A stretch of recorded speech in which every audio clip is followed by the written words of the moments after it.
새 학년, 새 학기가 시작되는 3월. 새로운 출발을 앞둔 아이들보다 더 애가 타는 이들이 있다.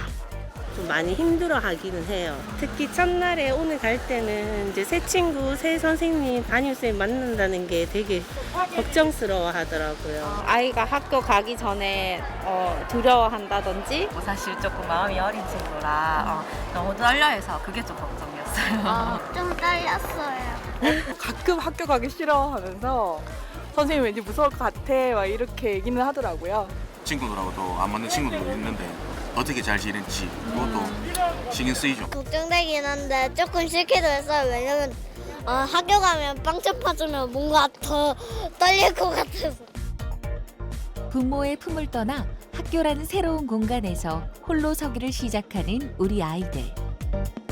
새 옷, 새 신발, 새 가방까진 좋았지만 달라진 새 환경은 아이들에게 스트레스를 주기도 하는데 몸도 마음도 건강한 새 학년 새 학기 슬기롭게 준비할 방법은 없을까?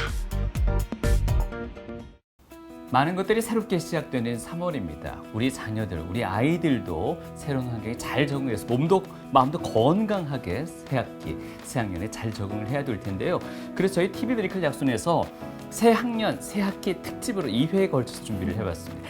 네, 오늘은 그 첫 번째 시간 1교시. 자, 부모와 교사의 세심한 관심이 필요한 새학기 증후군에 대해서 자세히 알아보고 또 잘 극복할 수 있는 방법에 대해서 이야기 나눠보겠습니다. 우리 아이들의 즐거운 학교 생활을 도와주실 분 마음건강 주치 모셨습니다. 정신건강의학과의 정은성 교수님 함께하겠습니다. 안녕하십니까? 어서 오세요. 네, 안녕하십니까?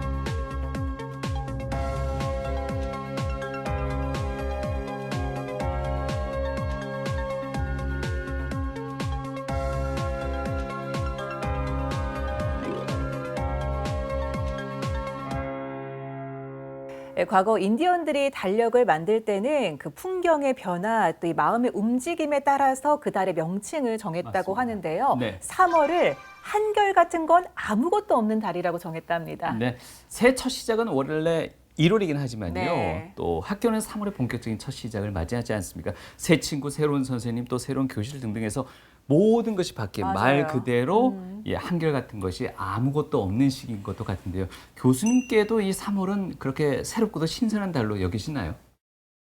저는 지금 2월부터 지금 이제 준비를 시작하고 있거든요. 어떤 준비를요? 그러니까 이제 학부모님들이 걱정이 되시니까 네네. 3월 입학하기 전에 이제 그 전부터 준비를 하시는 분들이 많으세요. 예. 그래서 저한테 이제 매주 오고 싶다 뭐 이렇게 얘기하시는 분들도 많고 예. 사실은 3월에는 적응하려고 많이 노력을 하시고요. 3월 한 달 열심히 적응하시고 이제 4월부터 또 다시 바빠지기 시작합니다. 제자를 맞이하는 교수님으로서의 어떤 마음도 그러실 테고 환자를 맞이하는 의사 선생님 입장에서는 어떤가요? 새 학년이 올라가면 예. 아이들한테 다른 역할들이 부여되잖아요. 네. 그러니까 아이들도 지금 이제 긴장을 좀 많이 하고 있고요. 특히 그런 아이들을 바라보는 이제 학부모도 긴장을 하시니까 네. 저도 이제 학생들을 맞이하는 교수로서 새로운 마음으로 새롭게 시작하려고 재정비를 하고 있죠. 예. 조금은 전문적인 용어가 되겠습니다. 새학기 증후군 이걸 극복하고자 실제 병원을 찾는 어린 학생들이 많습니까? 네, 많습니다. 생각보다. 특히 올해는 이제 우리가 지난 3년을 코로나로 그렇죠. 보냈죠. 그래서 그 코로나 시대에 집에서 주로 있던 아이들이 새로 학교에 들어가잖아요. 네. 그러니까 부모님들의 걱정이 이만저만이 그러실 아니시죠. 것 같아요. 맞아요. 네. 그래서 준비를 하려고 많이 노력을 하시는데 근데 아이들한테 학교로 들어간다는 건 굉장한 큰 의미거든요. 네. 그러니까 학령 정기에서는 아이들이 선생님의 어떤 보육을 받는다면 이제 학교에 들어가서는 교육을 받잖아요. 보육이 아닌 교육. 교육이죠. 그렇게 되면은 이제 애들한테는 낯선 성인하고 함께 작업할 수 있는 능력이 필요하거든요. 그러니까 그런 능력을 발휘해야 되는 게 요구되는 시기니까 네. 새학기 증후군이라는 것들 애들이 겪을 수밖에 없죠. 그게 유치원이나 어린이집과는 또 다른 어떤 뭔가가 있을까요? 그죠? 초등학교, 네. 중학교라는 거 없어요? 네, 왜냐하면 앉아 있는 시간 자체가 1교시가 그렇죠. 시간이 딱 정해져 있잖아요. 그러니까 그 시간 동안 앉아있는 힘이 필요하고요. 그 다음에 이제 쉬는 시간이 되면 쉬는 시간이 됐다 하고 하던 걸 멈추고 또 자기들이 자기 할 일 화장실에 갔다 오면 뭔가 챙겨야 되고 네. 그 다음에 또 시작되면 또 앉아있어야 되잖아요. 그러니까 그런 것들이 굉장히 규칙적인 생활이 되고 그런 것들이 이제 하루에도 몇 시간씩 쌓이니까 아이들한테 요구되는 능력은 굉장히 어마어마한 능력이 요구되는 거죠. 예. 네.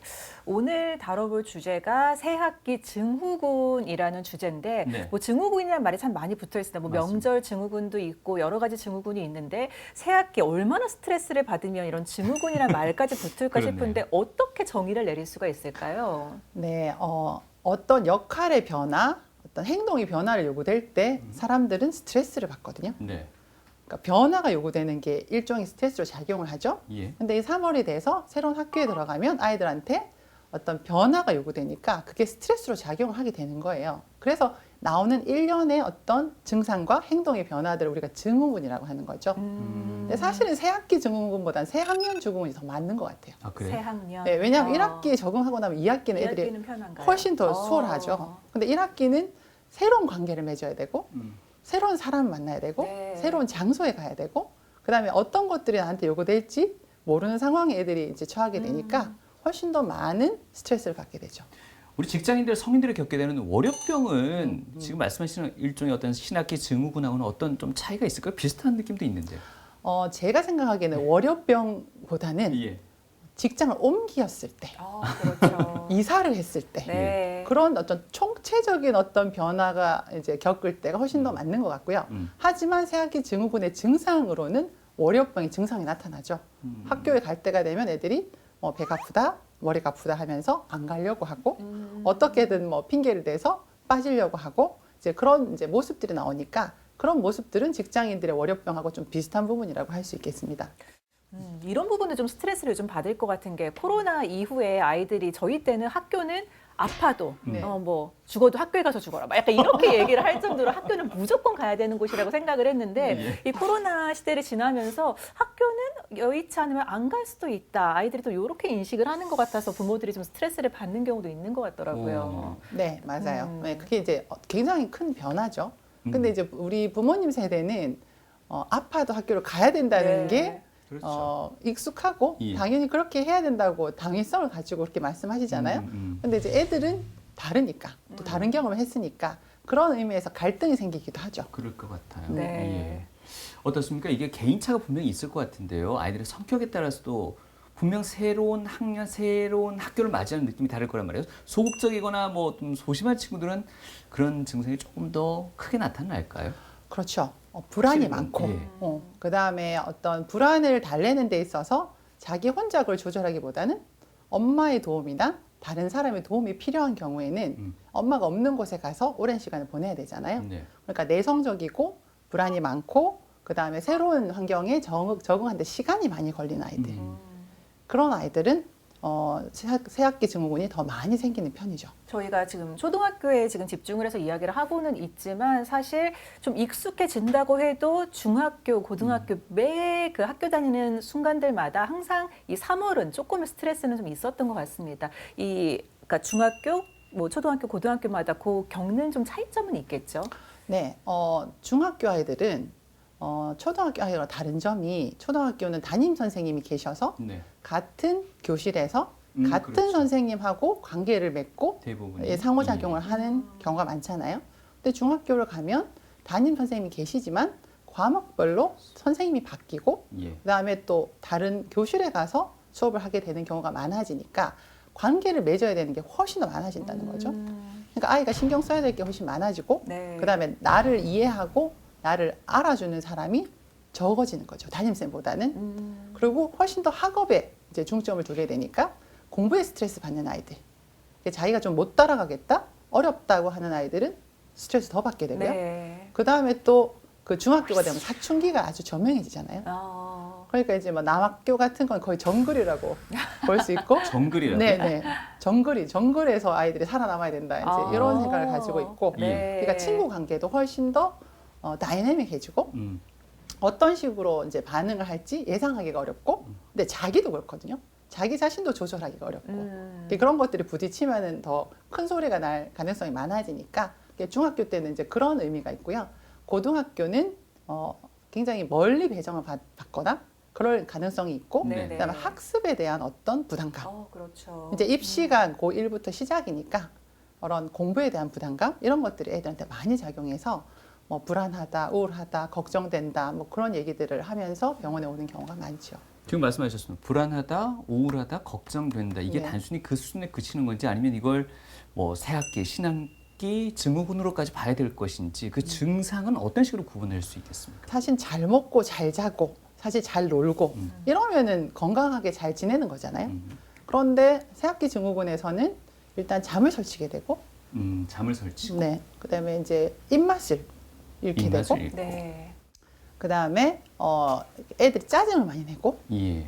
그다음에 이제 애들이 자기 감정을 표현을 잘 못하니까 머리가 아프다, 배가 아프다 그렇게 얘기를 하고 그다음에 학교를 안 가려고 어떻게든 핑계를 대거나 어떤 사정을 만들게 되고 그다음에 학교에 대해서는 잘 얘기하지 않으려고 하고 뭐 이런 것들이 이제 되고 그다음에 아이들이 굉장히 이제 스트레스를 받아하면서 분노 반응을 일으킬 수도 있어요. 뭐 화를 낸다든지, 네. 뭐 짜증을 더해서 이제 그런 반응들이 이제 일어나게 되죠. 어떻게 보면은 다들 조금씩은 그런 증상들을 보일 거는 같은데 이렇게 그렇죠. 선생님을 찾아뵐 정도라고 하는 거는 이게 부모님이 어떤 상황을 보고 이렇게 방문을 해보게 되는 걸까요? 아이들을 다 보통 아이들은 전부 다 적응하는데 노력이 필요하기 때문에 네. 사실은 거의 모든 아이들이 겪을 수 있는 거잖아요. 예. 네. 그런데 그것이 시간이 지나도 좋아지지 않을 때, 시간이 지나도 좋아지지 않을 좋아지지 때, 않는다. 그게 한 3월 정도는 적응을 다들 해야 된다고 생각을 하면 예. 3월이 지나서 4월이 돼도 5월이 돼도 그런 증상이 계속 지속이 될 때, 예. 그리고 정말로 아이가 학교를 안 가려고 학교를 가지 않을 때, 그때는 전문적인 도움을 받아봐야 되는 거죠. 이게 진짜 아까 말씀하신 것처럼 아침이 되면은 뭐 배가 아파서 학교 가기가 어렵다. 맞아요. 근데 이런 거를 아이가 조금 나약하다, 네. 좀 꾀병이다 이렇게 단순하게 여겨서도 안 될 문제라고요. 그렇죠. 아이들은 자기 감정을 들여다보고 표현하는 능력이 부족하거든요. 어리면 어릴수록. 네. 그래서 그런 아이들일수록 배가 아프다, 머리가 아프다라고 표현하기 쉬운데 그게 없는 게 아니라 실제로 아이는 배가 아프고 두통을 느끼거든요. 그런데 어머님께서 아버님께서 뭐 쓸데없는 소리 하지 마. 학교 가야지. 뭐 아프기는 뭐가 아파. 다른 애들 다 가는데 너 왜 이렇게 나약해. 뭐 이런 식으로 얘기하다 보면 아이는 자기 마음을 알아주지 않고 인식해주지 않으니까 아이들은 더 스트레스를 받겠죠. 그래서 이것을 꾀병이다라고 얘기하시면 안 되고요. 실제로 얘가 스트레스를 받고 있구나, 힘들구나 하는 걸 인정을 해주시고 이제 그것을 같이 얘기를 나누고 거기에 대해서 서로 공감을 해주는 것들이 아이가 부모님이 내가 겪는 어려움을 이해하려고 하구나, 알고 있구나, 도와주려고 하는구나 이렇게 느끼거든요. 네. 그래서 감정을 표현할 수 있게 도와주는 게 굉장히 중요하고요. 이런 감정을 표현하고 나면 신체적인 증상이 많이 줄어들 수 있어요. 그다음에 이것을 정상화해야 되는 거죠. 네. 예. 다른 애들도 다 그래. 엄마 아빠도 사실 어렸을 때 그랬어. 그러니까 이거는 특이한 게 아니야. 새로운 환경에 가면 사람들이 다 변화에 적응하려고 그런 증상이 생겨. 이제 이런 식으로 인정해주고 그걸 어떻게 다룰지 함께 고민해보는 그런 이제 자세가 필요한 거죠.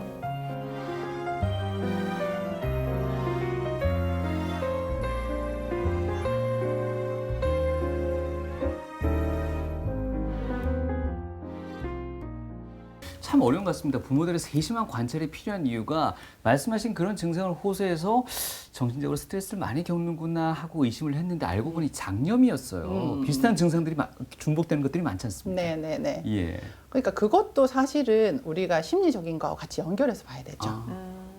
지금 이제 많이 연구되고 있는 게 뇌하고 장하고의 관계거든요. 네. 그러니까 뭐 저희가 이렇게 긴장하거나 하면 뭐 과민성 대장 증상이라든지 네. 뭐 배가 사르르 아프든지 이런 느낌이 있잖아요. 예. 그러니까 뇌하고 장은 굉장히 밀접하게 연결이 돼 있어요.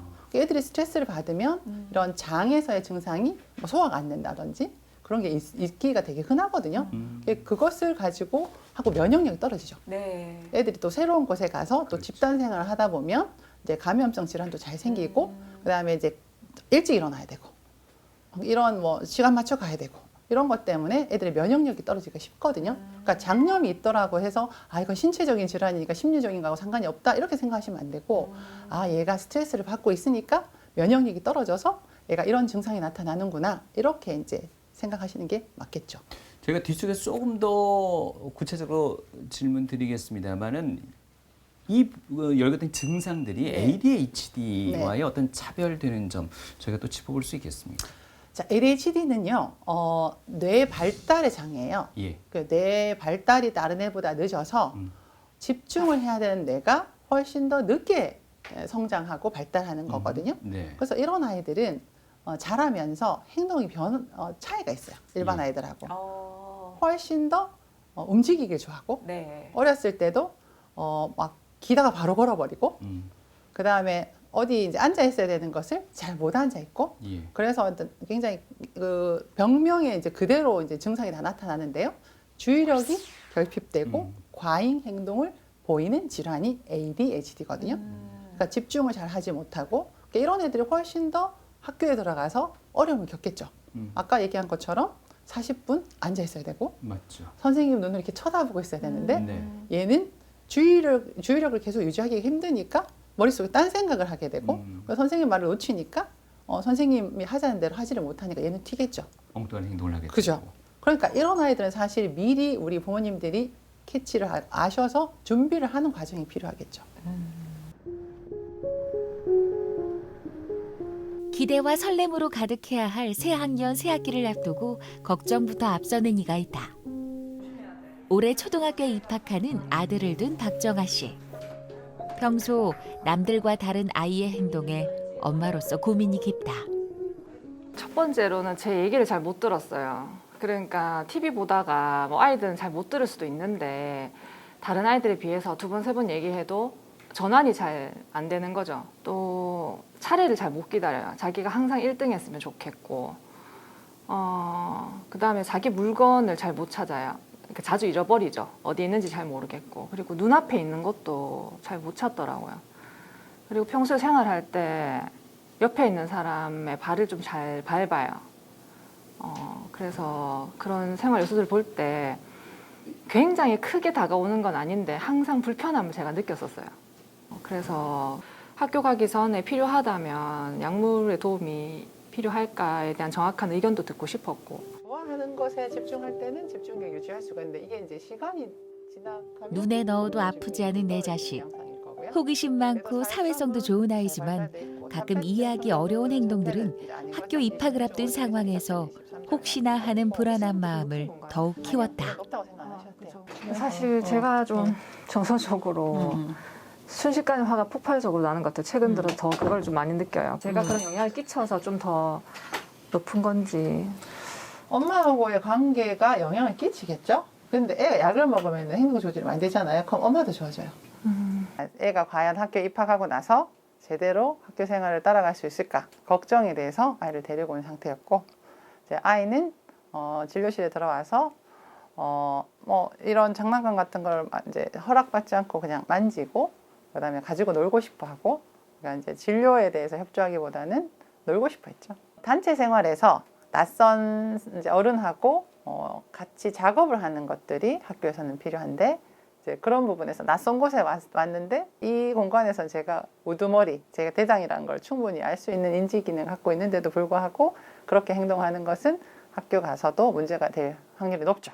선호 비선호에 대한 차이가 너무 크다. 저는 계속 거기 있고 또 잘하는 거는 고마운데 저는 그 부족한 걸로 계속 이렇게 탁 매너를 세우게 되니까 걱정만 커지는 거예요. 잘하는 거에 되게 만족하고 위안하기보다 안 되는 거에 대한 걱정도가 커지니까 그냥 한 2, 3으로 느껴도 될 걸 제가 자꾸 7, 8로 확대해서 탁 걱정하고 미래를 예견해서 생각하고 막 이렇게 되니까 그게 좀 힘들었던 것 같아요. 아이의 상태는 초기 ADHD.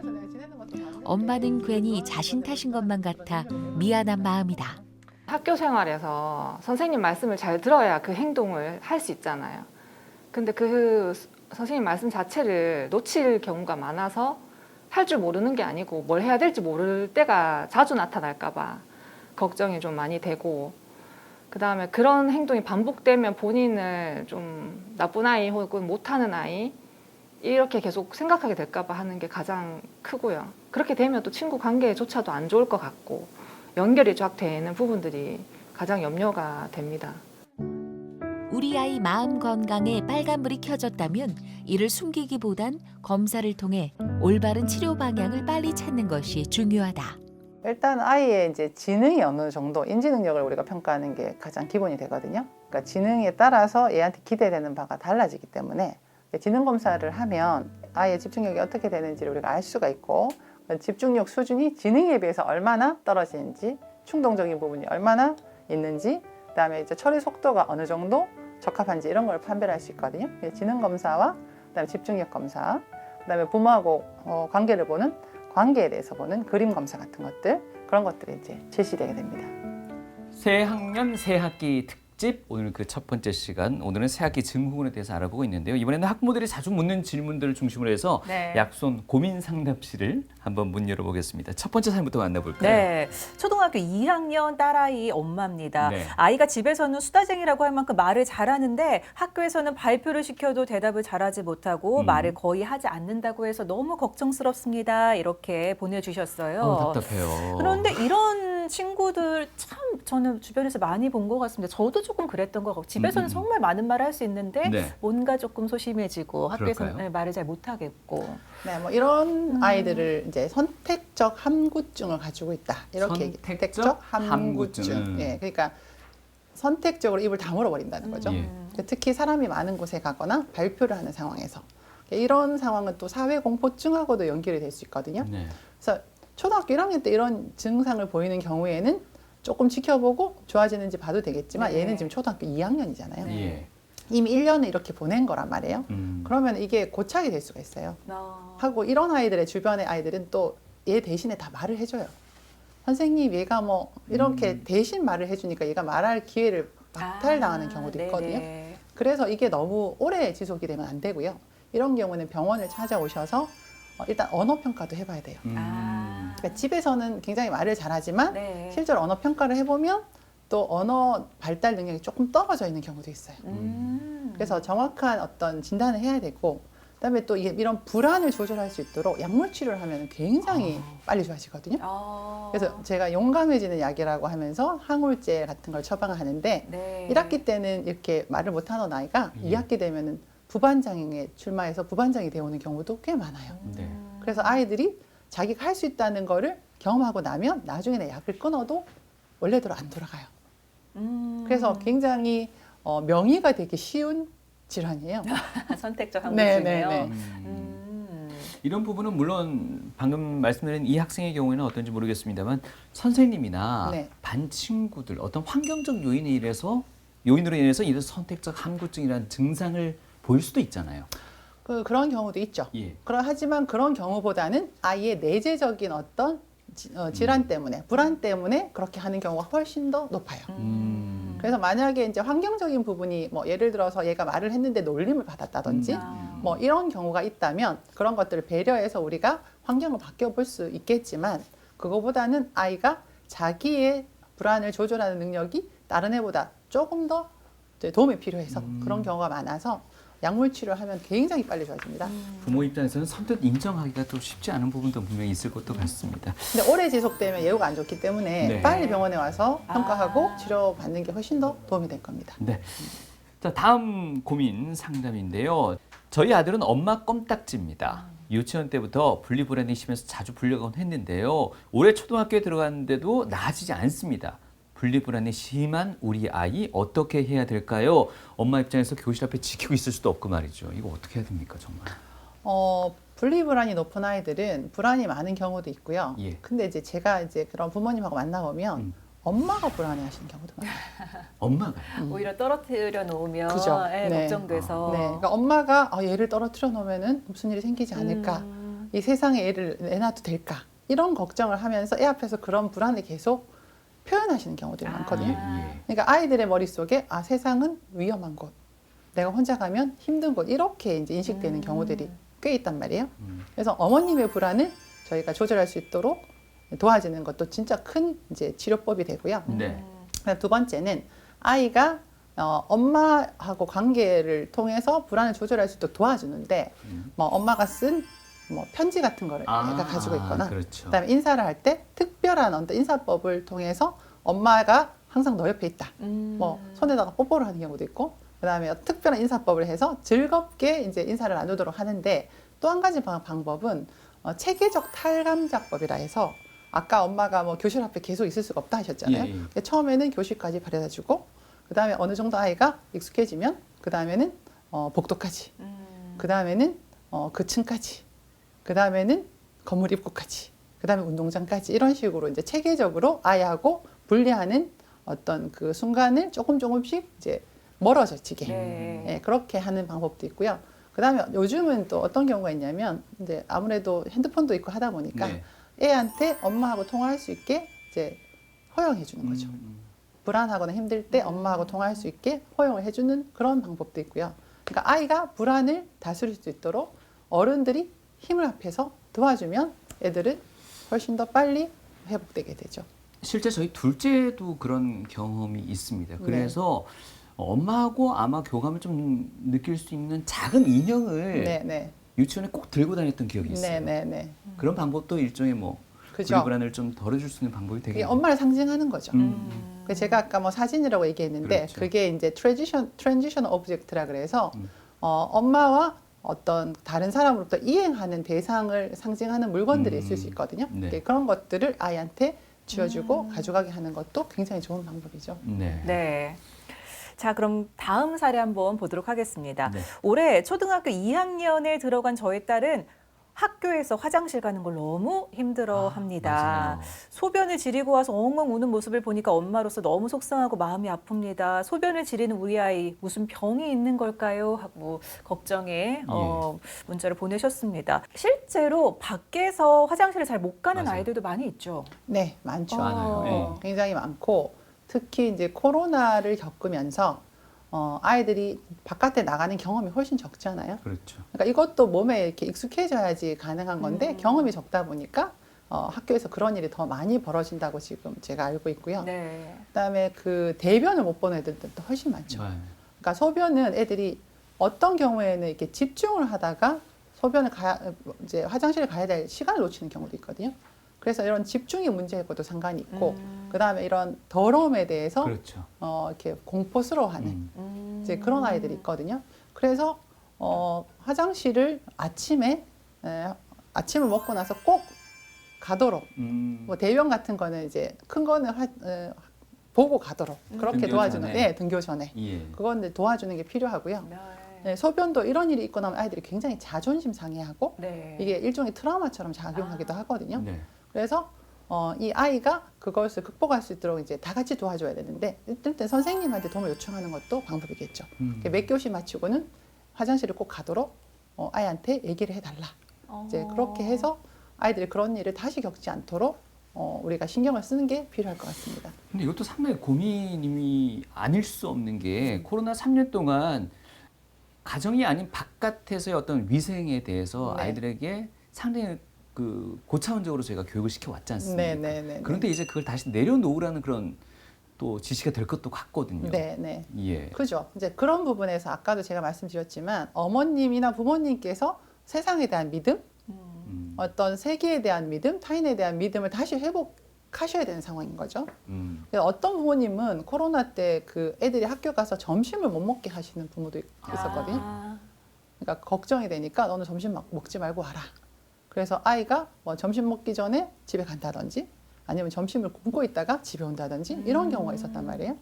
그런 부분에 대해서 이제는 다시 내려놓고 다시 이제 어떤 공동체 생활에 익숙해져야 되는 과정이니까 부모님의 불안을 다루는 게 그래서 중요한 거죠.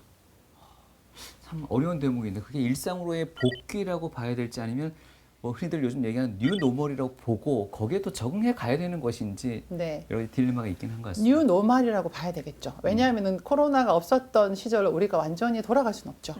그 없던 일을 할 수는 없잖아요. 그래서 새로운 노멀에 적응을 해야 되는데 소변은 참으면 정말 문제가 되잖아요. 그러니까 아이한테 이런 부분은 우리가 이렇게 하는 게 너한테는 훨씬 더 이롭고 학교는 즐거운 곳이고 학교에 가서 친구들하고 놀려면 너는 이게 필요하다. 라는 걸 설명하고 아이가 그렇게 적응할 수 있도록 도와야 되겠죠. 네.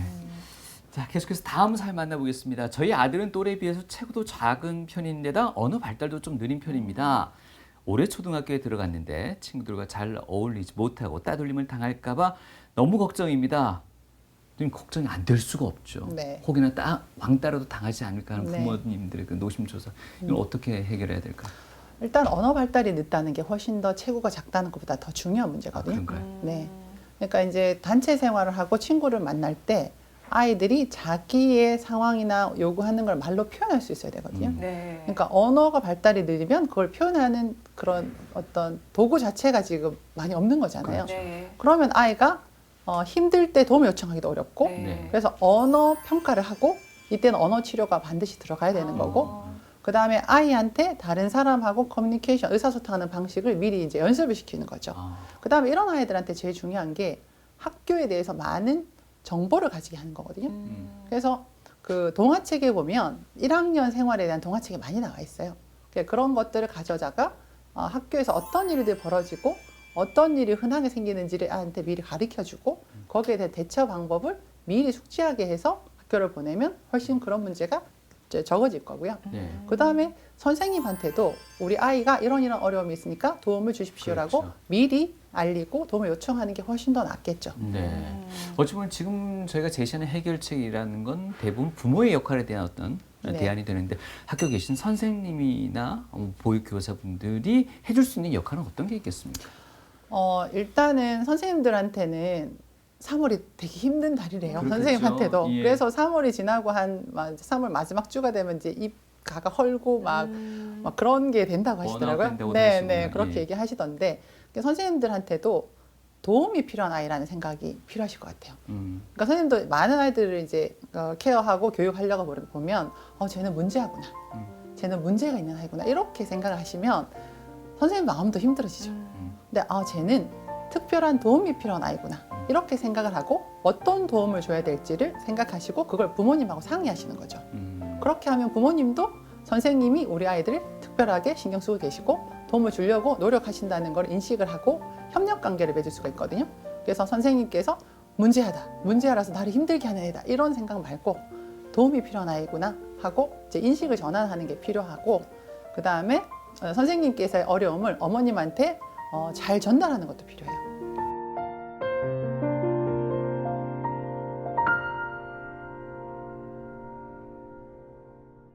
선생님들께서 ADHD에 대해서 많이 이제 배우시다 보니까 어떤 문제 행동을 보이는 애들을 이제 쟤는 ADHD다. 그러니까 병원에 가보세요. 이렇게 얘기하셔갖고 병원에 오시는 부모님이 계시거든요. 예. 근데 선생님이 보면 많은 아이들 앉아 있으면 아이들의 평균에서 벗어난 행동들이 굉장히 눈에 잘 들어오세요. 네. 그죠? 그러니까 그거를 있는 그대로 부모님한테 설명하시는 거죠.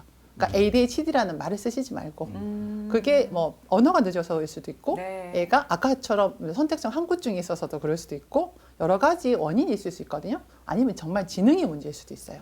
어떤 경우에는 사회성이 떨어지는 얼마 전에 이제 나왔던 그런 드라마에서처럼 자폐 스펙트럼 장애이기 때문에 그런 애들도 있거든요. 네. 그러니까 원인은 다양하지만 행동 문제에서 쟤는 좀 다르구나 하는 게 느껴지시면 이제 상담을 하실 때 어머니, 아이가 이럴 때는 이런 행동을 해서 제가 좀 걱정이 됩니다. 우리가 어떻게 도와줄 수 있을까요? 이렇게 얘기를 해서 이제 같이 도움을 이제 요청할 수 있도록 같이 협력 관계를 맺는 거죠. 그게 선생님한테는 되게 중요한 부분인 것 같고 네. 제가 병원에 있으면요. 처음에는 그 얘기를 처음 들으면 선생님한테 처음 들으면 엄마들이 좀 기분 나빠하시는 경우도 있거든요. 예. 그런데요. 한 3번쯤 같은 얘기 듣잖아요. 예. 그럼 오셔갖고 그때 그 선생님께서 우리 애한테 관심 참 많으셨던 분인 것 같아요. 근데 그렇게 얘기하시는 엄마들이 굉장히 많습니다. 그러니까 너무 두려워하시지 말고 어떤 네이밍을 하고 병명을 붙이기보다는 네. 아이가 이런 행동을 보이는데 이것은 좀 도움이 필요할 것 같습니다라고 얘기를 하면 훨씬 더 잘 받아들이실 것 같습니다. 네.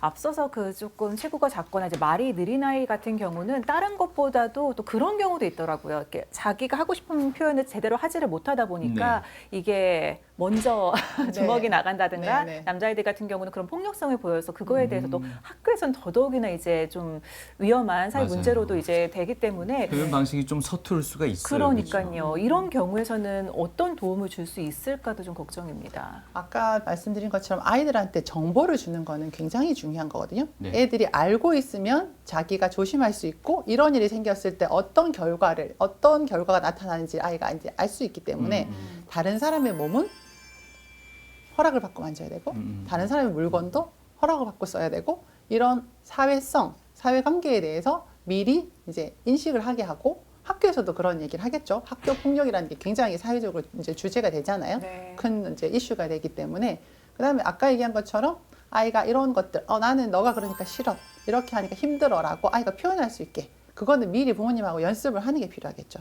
하고 선생님들께서도 이런 아이들이 있을 때 그것을 다 같이 있는 데서 우리는 이런 룰이 있으니까 이런 규칙이 있으니까 이런 규칙을 지켜야 된다. 이런 것들을 같이 한번 얘기해보는 과정을 미리 갖는 것이 필요할 것 같고요. 그다음에 이런 아이들은 사실 ADHD일 가능성이 있거든요. 네. ADHD 애들이 생각하지 않고 행동부터 먼저 해요. 그래서 하나, 둘, 셋 세고 나서 말을 하거나 행동을 하라고 애들한테 가르치기도 하고요. 사실은 ADHD는 약물이 필요한 질환이거든요. 그래서 약을 먹으면 훨씬 더 자기 조절력이 생기기 때문에 네. 어떤 대인관계에서 이런 어떤 폭력적인 행동상의 문제는 쑥 없어집니다. 네. 그래서 약물 치료를 꼭 생각해 보시기 바랍니다. 마침 다음 사연을 주신 분이 이런 상담을 내용을 주셨는데 초등학교 2학년 아들이 너무 부산스럽고 산만해요. 책상에 앉아 있는 것도 너무 힘들어하고 집중도 잘 못해서 혹시 ADHD가 아닐까 너무 걱정이 되는데 검사를 받아봐야 될까요? 어쩌면 좀 더 적극적인 어머니일 수도 있는 것 같아요. 학부모일 수도. 네, 예. 네. 어떻습니까? 이 사연의 경우는 검사가 필요할까요? 어떻게 보시나요? 전문가를 만나서 아이들의 상황에 대해서 얘기하고 면담을 통해서 평가를 받는 게 필요하죠. 그러니까 그 ADHD 진단에 대해서 어머님들이 조금 이제 오해를 하고 계시는 게 뭐냐면 오셔갖고 저희 아이의 뇌를 찍어주세요. 뭐 이렇게 얘기하시는 분들이 있거든요. 예. 근데 그것은 아이의 뇌를 찍는 거는 연구하기 위해서 우리가 뇌를 찍는 거지 ADHD 진단을 위해서 저희가 뇌를 찍진 않아요. 그럼요. 아이의 행동에 대해서 우리가 평가하는 거거든요. 예. 그러니까 ADHD라는 진단을 받으려면 아이가 가정에서도 부산하고 집중을 못하고 그 다음에 뭐 자기 순서가 되지 않은데도 울컥울컥 이제 끼어든다든지 말이 많다든지 이런 과잉 행동과 충동성이 보여야 되지만 가정 말고 학교나 학원에서도 비슷한 문제를 같이 보여야 돼요. 그래서 다양한 환경에서 똑같은 어떤 행동 문제를 보인다. 그러면은 이 아이는 ADHD 진단을 받기가 쉽고 그런 아이들 대상으로 저희가 뭐 지능 검사라든지 뭐 주의력 검사, 충동성 검사를 하기는 하지만 제일 중요한 거는 의사하고 면담에서 아이의 상황이나 행동에 대해서 평가하는 게 진단에서 제일 중요한 거거든요. 네. 그래서 의사를 만나서 평가를 받아보는 거는 중요한 부분이죠. 그래서 약을 먹으면요 이런 아이들 문제는 굉장히 빨리 없어집니다. 반대로 약을 먹지 않는다면 제때 치료를 하지 않는다면요. 그러면 이런 아이들이 이제 계속 지적을 받겠죠. 너 가만히 있어? 너 그러면 안 돼? 그러니까 부정적인 피드백을 계속 받으니까 예. 아이는 아까 얘기한 것처럼 나는 문제한가 봐. 네, 이렇게 생각하기가 쉽죠. 그래서 아이들의 자존심이 떨어지고 그리고 나중에 우울증이 생기기가 쉽고 그다음에 나이가 들어도 아이들이 앉아 있어야 된다는 건 아는데 집중을 유지하거나 충동성을 조절하는 능력은 발달이 안 하거든요. 예. 그래서 나중에 친구 간에 문제가 생겨서 학교 폭력이라든지 부모님하고 사춘기 때 관계 문제가 생기기가 쉽죠. 2차적인 문제가 따라오기 때문에 어렸을 때 약물 치료를 하면 그런 2차적인 문제가 따라오지 않기 때문에 굉장히 애가 받는 혜택은 큽니다. 네, 약물 치료에 대해서 상당히 긍정적인 입장이시네요, 선생님께서는. 네. 근데 가만 보면 저희 어릴 때만 해도 좀 남학생들이 한결같이 조금 짓궂고 좀 지금의 소위 ADHD처럼 보여지는 친구들은 참 많았던 것 같은데 맞습니다. 치료를 받았던 아이들은 예. 없었던 것 같아요. 맞아요. 예. 근데 요즘은 약간 그런 문제를 보이면은 좀 빠르게 근데 굳이 그렇게 약까지 먹일 필요가 있는 걸까? 그냥 성장 맞아요. 그럴 수 있을 좀 것 단계에서 같아요. 충분히 고민될 것 같습니다. 자연스럽지 않을까 싶기도 한데. 그죠? 이제 뭐 크면 나아진다. 예. 뭐 이렇게 네. 생각해서 조부모님들이 약물 치료를 반대하는 경우가 굉장히 많습니다. 예. 근데 그 당시하고 지금하고 달라진 게 연구가 되어 있고 이것은 뇌 발달의 질환이고 뇌 발달의 질환은 약물 치료가 굉장히 도움이 되고 약물 치료를 받아야지 아이의 조절력이 생긴다는 게 이제 밝혀져 있고 그다음 우리의 뇌는 어떤 특성을 가지고 있냐면요. 사용하지 않으면 뇌세포를 없애버립니다. 가지치기 해서 날려버려요. 그래서 약을 먹어서 아이가 집중을 하고 충동적인 행동을 조절하게 되면 그것을 할 수 있는 뇌가 살아남아요. 그래서 그렇기 때문에 약을 먹는 게 필요한 거고요. 애들이 약을 먹으면 자기 자신에 대한 자신감이 굉장히 올라갑니다. 그래서 부모님들이 아이를 뭐 얌전하게 하기 위해서 내가 약을까지 먹여야 되나 이렇게 얘기하시는 분들이 있거든요. 예. 근데 그게 아니라 아이가 스스로 조절을 가지고 자기에 대해서 자랑스럽게 여기고 자기에 대해서 좋은 인상을 가지게 하기 위해서는 자존감을 유지하기 위해서는 약이 필요한 거예요. 부모님들 편하게 하려고 선생님들 편하게 하려고 약을 먹는 게 아니거든요. 예. 그래서 그런 이제 생각을 하시는 게 도움이 되겠죠. 다소 우문일 수도 있겠습니다만 아마 많은 분들이 가장 궁금해한 것 중에 하나일 수도 있을 것 같습니다. 이 정신과 치료 약물 복용이 중독성은 없을지 부작용은 없을지 그리고 정신과 진료 기록이 향후 성장 과정에 있어서 취업에 이르기까지 좀 불리하게 작용하지는 않을지라고 묻는 분들도 계시죠. 네, 그런 걱정을 굉장히 많이 하시죠.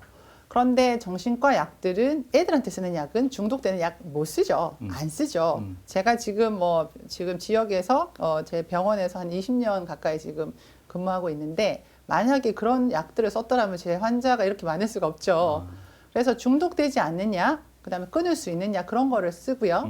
그다음에 아이들이 또 학교 가서 졸면 안 되잖아요. 네. 뭐 졸리는 약도 저희가 쓰지 않아요. 그러니까 집중을 잘하고 애가 수업을 잘할 수 있도록 하는 약들을 쓰고 그다음에 이런 약을 먹고 나서 아주 유수한 대학에 이제 입학을 하고 좋은 직업을 갖는 경우도 많고요. 네. 그다음 이런 기록은 아무나 볼 수 없습니다. 아무나 볼 수 없으니까 그런 기록의 유출에 대해서도 걱정 안 하셔도 되고요. 그래서 아이들이 약을 먹고 자기가 갖고 있는 능력을 발휘하는 게 얘 인생에는 훨씬 더 중요하고 도움이 되는 일이라는 거. 그걸 조금 기억해 주셨으면 좋겠습니다. 아이들의 마음 건강을 살펴보는 소아심리검사실. 초등학교 입학을 앞둔 아이의 검사가 한창이다. 유치원에서 친구들이랑 선생님이랑 같이 하는 거 한번 그려볼까? 싫어. 다른 거 그릴 거야. 뭐 그리고 싶은데? 내가 잘 그릴 수 있는 걸 그리고 싶어. 응, 한번 그려봐. 그림 그리기 검사는 아이의 그림 상태에서 치료의 실마리를 얻을 수 있다. 주변에서 부정적인 피드백을 많이 받은 애들은 그림이 굉장히 작게 나타나고 그다음에 도화지 전체를 쓰지 못하고 이제 한 기퉁이에 이제 그리는 경우가 많고 사회성이 떨어진 아이들은 사람의 어떤 표정이나 이런 것들을 그려내지 못하고 얼굴을 잘 못 그리는 경우들이 있죠. 그리고 이제 가족들이 뭔가를 같이 하고 있는 그런 검사를 할 때는 가족의 평소 모습, 그다음 아이가 가족한테 갖고 있는 그런 감정 같은 것들이 드러나기 마련이죠. 저는 틱백으로 색칠하겠습니다. 평소 호기심 많고 장난기 많은 8살 형규. 도화지에 담긴 아이의 마음은 어떤 상태일까? 이 그림은 제목이 자연의 행복입니다. 나무가 없으면 우리는 죽으니까요. 왠 줄 알아요? 나쁜 공기를 착하게 만들어줍니다. 아이의 심리 상태를 반영하는 검사. 우리 아이가 힘들어하는 부분을 알게 되면 치료 방향성이 조금 더 선명해진다. 잘 하고 싶거든요, 사실. 좋은 엄마도 되고 싶고. 근데 아이가 보이는 부족한 부분을 어떻게 옆에서 양육하거나 도와주어야 그 부분들을 좀 더 보완해 나가면서 일상생활에 큰 무리 없이 본인에 대해서도 좋게 평가할 수 있고 선생님 말씀도 잘 듣고 친구들하고도 사이좋게 지낼 수 있을지 거기서 생각하면 되게 걱정이 앞서는데요. 교수님이랑 또 다른 선생님이랑 약물의 도움을 받아야 된다면 그것들 다 종합해서 과하지 않게 잘 챙겨주고 싶습니다. 네, TV 메디컬 약손 새학기를 맞아서 특집으로 진행을 하고 있는데요. 앞서 또 이야기를 해주시기도 했지만 이 신학기 증후군 비단 아이들만 힘든 게 아니라 맞습니다. 선생님 또 우리 부모님들도 참 힘들어한다고 이야기를 해주셨습니다. 조금 더 구체적으로 들어볼까요? 네, 일단은 부모님들께서 불안해하시죠. 우리 아이가 잘할 수 있을까? 네. 그런데 아이를 믿어주시는 거, 그거 되게 중요하거든요. 그러니까 잘할 수 있을 거야. 엄마가 같이 도와줄게, 아빠가 같이 도와줄게. 이렇게 믿어주는 거. 그다음에 기다려주는 거, 그다음에 아이를 안심시켜주는 거, 그다음에 문제가 있을 때 나한테 와서 같이 얘기할 수 있는 분위기를 만들어주는 거, 이런 것들이 필요하고요. 그렇게 돼야지 아이의 어떤 새학기 증후군의 증상들이 사라지겠죠. 그래서 부모님께서 막연하게 이제 불안해하실 게 아니라 어떻게 해야 도울 수 있는지를 적극적으로 알아보고 그렇게 실천하려고 노력하는 게 도움이 많이 될 것 같고요. 그다음에 선생님하고 협력 관계를 맺어야 되겠죠. 선생님께서도 부모님도 그렇고 선생님도 그렇고 이 코로나 3년 기간 동안 다른 사람을 돌보는 역할을 하셔야 되잖아요. 그런 사람들이 번아웃이 많습니다. 네. 번아웃이 뭐냐면 이전에 내가 잘했던 게 지금 잘할 수 있을까? 이런 의심이 들고요. 그 다음에 시간이 지나도 좋아지지 않을 거야. 이렇게 굉장히 냉소적이 됩니다. 뭐 해봤자 안 될 거야. 이런 생각들이 많이 들거든요. 그래서 내가 지쳐 있는 건 아닌지, 내가 도움이 필요한 건 아닌지 한번 살펴보고 본인이 그렇게 번아웃이 돼 있으면 본인을 돌보시는 게 우선이 돼야 됩니다. 내 자신을 돌보고 도움을 요청하고 도움이 필요한 것을 받고 그다음에 자기가 좋아하는 일들을 하고 그렇게 해야 아이들한테 웃을 수 있고 아이들하고 관계에서 에너지를 쓸 수가 있겠죠. 그래서 그렇게 자신을 돌보는 내가 좋아하는 일을 하는 것도 교사와 부모님한테 꼭 필요한 일이라고 생각합니다. 네. 이러한 증상들로 인해서 정신건강의학과를 찾을 때 네. 엄마하고 같이 오나요? 아빠하고 같이 오는 아이들이 많나요? 같이 오시나요? 요새 신한으로 오시는 분들은 예. 엄마, 아빠가 같이 오는 경우가 예전보다 훨씬 많아졌습니다. 그럼 예전에는요?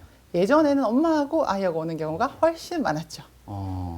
그럼 왜 그랬을까요? 제가 이 질문을 드린 이유가 부모들이 다들 내 잘못이야라고 생각하시면 그나마 다행인데 간혹 서로 탓을 하는 경우들도 없지 않아 있어요, 그렇죠? 맞아요. 예. 예, 도대체 뭐 어떻게 아이를 받길래 애가 이 지경이 되냐, 막 이런 식으로 타박을 하는 경우도 있는데 예. 그럴 일이 아니잖아요. 그렇죠. 네. 뭐 아빠만 그렇게 타박을 하면은 뭐 아빠만 타박하는 경우보다 뭐 시댁에서 전체가 다 그렇죠. 네. 타박을 하는 경우도 있어요. 아, 그렇군요. 네. 뭐 특히 뭐 이제 그 자폐증이라든지 자폐 스펙트럼 장애라든지 언어 발달이 지연됐다든지 이런 경우가 더 그런 경우가 많은데요. 그러니까 아이는 부모가 함께 양육해야 되는 존재고요. 그다음에 제가 또 그런 무슨 얘기를 하냐면 아이가 또 남자아이인 경우에는 아버님의 어떤 손길이나 도움이 굉장히 또 많이 필요합니다. 그래서 아버님이 구원투수로 나서시면 안 되고 선발투수로 같이 나서야 된다고 제가 그런 비유도 하거든요. 아빠가 선발 투수로 나와야 된다는 건 교수님만 하신 말씀 같고요. 제 주위에서는 아빠의 무관심이 필요하다고들 다들 얘기하시던데요. 그러니까 아이가 사춘기가 되면요. 예. 결국은 아이하고도 협상하는 과정이 필요합니다. 요즘은 스마트폰도 많고 이런 여러 가지 게임이나 뭐 도박이나 이런 여러 가지 어떤 사회적인 유혹이 많기 때문에 예. 사춘기 아이들을 키울 때는 아이의 얘기를 들어보고 협상 테이블에 앉는 능력이 필요하거든요. 근데 부부끼리도 협상이 안 되는데 갑자기 아이하고 협상이 될까요? 그렇죠. 그러니까 부부끼리 같이 대화를 하고 예. 부부끼리 같은 원칙을 정해서 아이한테 적용을 하고 그렇게 해야지 아이의 이런 전두엽, 이 머리가 이제 크면서 요리조리 빠져나갈 수 있게 되거든요. 그렇게 하지 않게 되니까 부모님께서 같이 대화를 하고 같은 원칙으로 양육에 적용을 해야지 아이가 그 원칙을 자기 걸로 만들어서 내면할 수 있거든요. 그렇게 되지 않으면 엄마하고 아빠의 의견이 다르면 아이는 헷갈리죠. 혼란스러워지거든요. 네. 그러면서 자기가 하고 싶은 대로 요리조리 빠져나가게 되기가 쉽죠. 그래서 탓하지 말고 다른 사람의 어떤 어려움을 인정하고 헤아려주고 그러면서 대화를 통해서 원칙을 통일하시는 게 양육에서는 제일 중요합니다. 말씀은 당연히 맞는 말이기는 한데 네. 이게 아무래도 이제 주 양육자가 있다 보면은 아이한테 문제가 생겼을 때 주 양육자는 진짜 뭐 같은 맥락이긴 하지만 굉장히 좀 내가 뭔가 방식이 잘못이 있나 또 그런 비난 같은 책임을 것도 느끼게 돼요. 좀 두려워하기도 하는데 이게 들어주면 참 다행이긴 한데 그렇게 당당하게 당신도 좀 할 수 있잖아 이렇게 얘기하기가 좀 쉬운 문제는 아닐 수도 있을 것 같거든요. 이럴 네. 땐 어떻게 해결책을 찾아가는 게 좋을까요? 그래서 제가 이제 모든 선생님한테도 얘기하고 부모님한테도 얘기하는데 리치 접근법이라는 게 있거든요. 무슨 접근? 리치. 우리가 부자 할 예, 때 예. RICH, 예. 리치, 리스펙트. 당신 힘들구나. 당신은 뭐 바빠서 못했구나. 일단 리스펙트. 그 상황 자체를 인정해주고 존중해주고요. 그 다음에 아이는 인포메이션, 정보를 주는 거죠. 근데 아이가 이런 어려움이 있어요. 이런 상황에서 이런 행동을 한다고 합니다. 그런 인포메이션을 주고요. 네. 그 다음에 C, 예. 우리 함께 그러면 할 수 있는 방법이 뭐가 있을까요? 그렇게 하고 H는 호프, 희망을 전달하는 거죠. 우리가 함께해서 하면 좀 더 나아질 거라고 생각합니다. 그런 식으로 인정이 제일 중요해요. 서로 인정을 해야지 그 다음 단계로 뭔가 갈 수 있거든요. 근데 당신은 뭐야 말이야. 그러니까 I 메시지, U 메시지도 있는데요. 나는 당신이 이렇게 하면 이렇게 느껴집니다. 이거 하고 당신이 그랬잖아. 당신은 뭐 이렇게 말했잖아. 당신은 그거밖에 안 되잖아. 이렇게 유 메시지로 하면 이게 합의점에 도달할 수가 없거든요. 아이 때문에 교수님 찾아왔는데 알고 보면은 네. 부모가 문제인 경우가 훨씬 더 많죠. 네. 그리고 예. 제가 이제 저한테 오시는 분들 중에 죄책감을 느끼는 분들이 많으시거든요. 예. 그래서 제가 이렇게 말씀드립니다. 어머님, 아버님이 죄책감을 느끼실 이유가 없다고. 여기까지 저를 찾아오신 분이 죄책감을 느끼는 건 그거는 쓸데없는 감정이니까 그건 일단 옆으로 두고 저랑 같이 지금까지의 어떤 방식이 안 맞았으니까 지금부터 어떻게 할지를 한번 같이 고민해 보자고 그렇게 말씀드리거든요. 사실 아이를 키울 때 죄책감은 그다지 좋은 감정이 아닙니다. 네. 죄책감이 들기 시작하면 뭔가 잘못되고 있다고 생각하셔도 돼요. 그래서 죄책감은 정말 아이를 방임하고 학대하고 애가 원하는 것을 전혀 고려하지 않는 분들이 느껴야 되는 건데 이런 부모 양육에 대해서 신경 쓰고 고민하고 궁금해하시는 분들은 죄책감이 들면 나는 도움이 필요한 상황이구나 이렇게 생각하시고 도움을 요청하시는 게 훨씬 더 현명하신 방법이라고 생각합니다.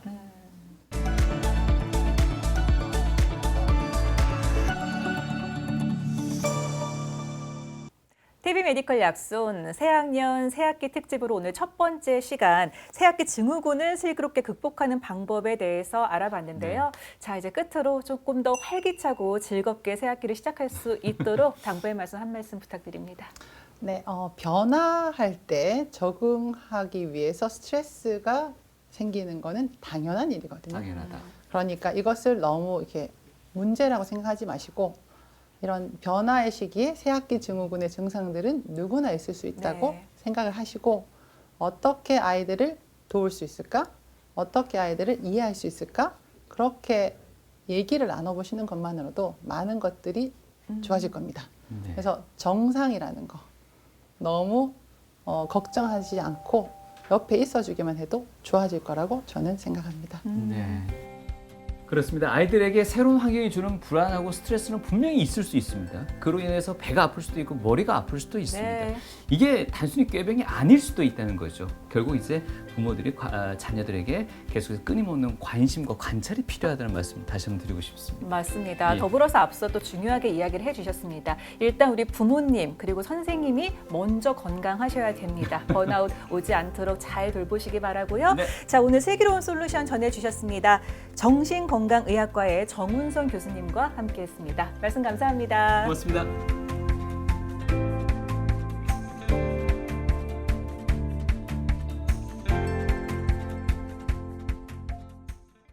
아쉬운 환자들은 이제 어렸을 때 저한테 찾아왔다가 제가 치료를 권유했는데 어머니나 아이가 치료를 받지 않고 이제 있다가 이제 청소년기가 돼서 이제 문제 행동이 심해져서 오는 경우. 그러니까 치료를 했더라면 이런 문제를 겪지 않았고 학교도 잘 다니고 자기 능력 발휘를 했을 텐데 그걸 못하게 돼서 그 세월이 아깝죠. 그래서 그런 경우가 제일 아쉽죠. 어머님도 그렇게 얘기하세요. 선생님 말을 들을 거 그랬어요. 그때 선생님 말을 들었어야 되는데 이런 얘기 하니까 같이 아쉽죠. 그 몫은 고스란히 아이의 몫이니까 그 부분이 제일 안타깝죠. 그러니까 아이가 겪지 않아야 될 고생을 하게 되니까 그 고생을 우리가 덜어줄 수 있는데 도움을 줄 수 있는데 뻔히 방법이 있는데 그거를 이제 못하게 하니까 그 부분이 제일 아쉽습니다. 근데 결국은 부모님의 결정은 제가 어떻게 할 수가 없잖아요. 제가 보호자가 아니니까. 그래서 어떤 경우에는 아이가 치료받고 싶다 하는데 어머님, 아버님 치료를 못 받게 하시는 경우도 있어요. 그런 경우가 참 안타깝죠. 아이는 도움이 필요한 상태인데 아이는 그걸 너무나 잘 알고 있는데 부모님께서 정신과 치료에 대한 편견 때문에 이제 치료를 거부하시니까. 네, 새학기가 시작되면서 아이들에 대한 걱정이 되시는 부모님들이 많이 계실 거라고 생각합니다. 새로운 곳에 적응하려면 시간이 걸리죠. 한 달 정도 지켜보시고 아이가 또 배가 아프고 머리가 아프고 학교 가기가 너무 어렵다는 호소를 할 때는 전문가를 찾아서 같이 상의를 해보시기를 권유드립니다. 정신건강의학과에 대해서 편견이 많이 있으신데요. 부모님께서 오셔서 도움을 받고 나시면 진작 올 걸 그랬어요 라는 말을 제일 많이 하십니다. 너무 걱정하지 마시고 아이의 인생에 도움이 되고 보탬이 되는 그런 전문가들이니까요. 믿고 찾아오시기 바랍니다.